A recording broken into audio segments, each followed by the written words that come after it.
Yeah, not much ahead. Cade Simpson down the line, so I have to move it off the line.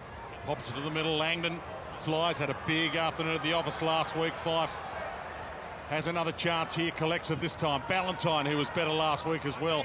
Back to Fife. The Old Firm combine. Just out of the reach of Giro, but he gathers. Normally uses it well.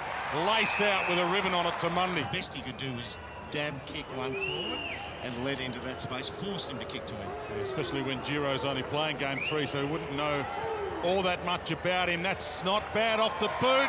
That's a gem. Perfect start, Fremantle. Kicks long, but it's an ill-directed kick. Hill should get there first, and he does. Has plenty of support. Kick's got to be good, and it's okay to Mundy on the outer side, and this is Langdon. Langdon launches it long. He's got one-on-ones ahead.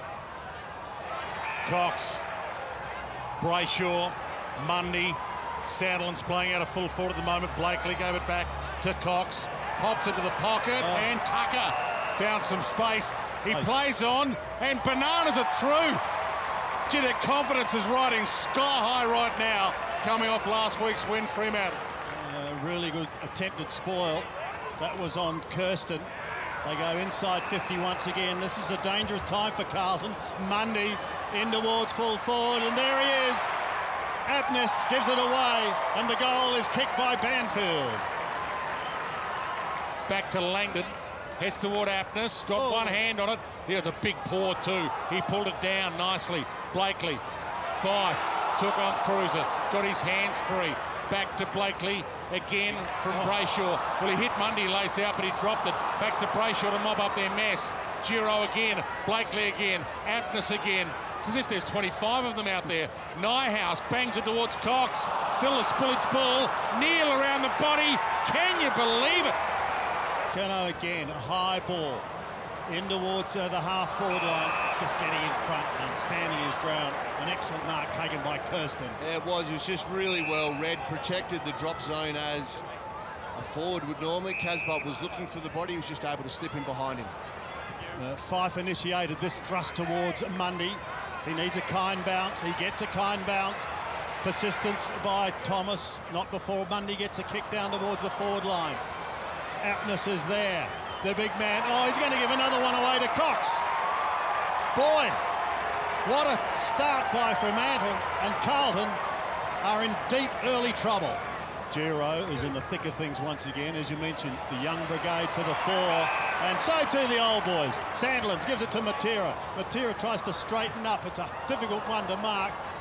Paddy Dow is there, Silvani is there. Silvani gets boot to ball, not a lot of distance, goes straight to Fife from a standing start. It's high, and it's there, and there's half a dozen for the quarter. Apnes towards Mundy was good. They keep it in play. Matera on the boundary line. Little snap, and it's straightened up, and he did it really well. And it's going to be Lachie Neal, who's had this ball on a string in the first quarter. This for his second goal. And no major problems there. Lachie Neal becomes the first multiple goal scorer in the game. Sandlins couldn't get a hand on that. Here's Brayshaw, around the body he goes and gets the goal. There's almost 18 Carlton players back, so Chera to Ryan. Kicks it into the open space. Fife almost a big pluck. Outside of the boot, the superstar goes for home. They need a safe word here, Carlton. They are at breaking strain, if not broken. Chipping across to Lang. He'll come in towards Wiedering. He slips, he plays on, and he's caught. An excellent tackle by Banfield. He was stiff because he did slip. Yeah, he turned him in the tackle. Yeah.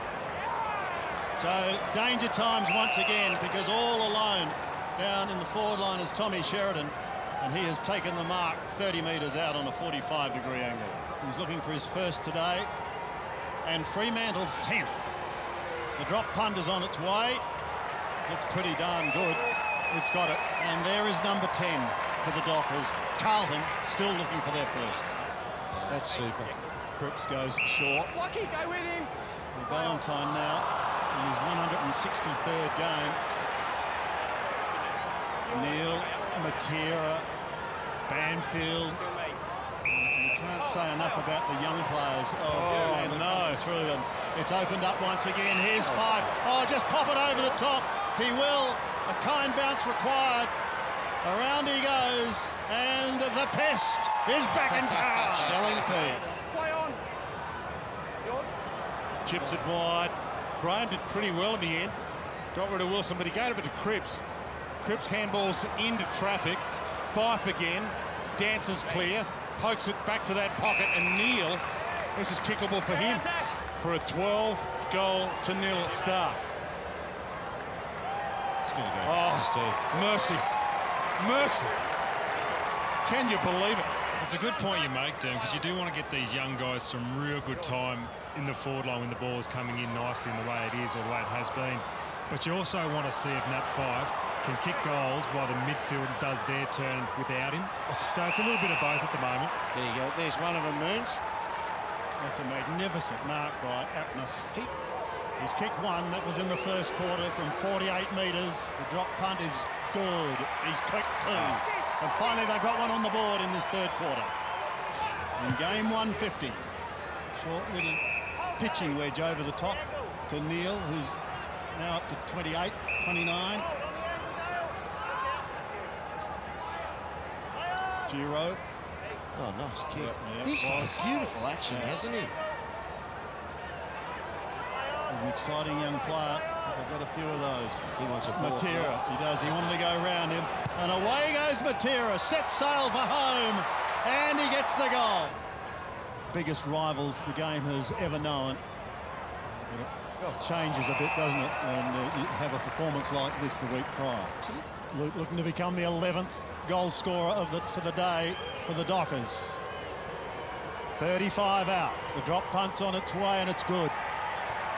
He gets his first.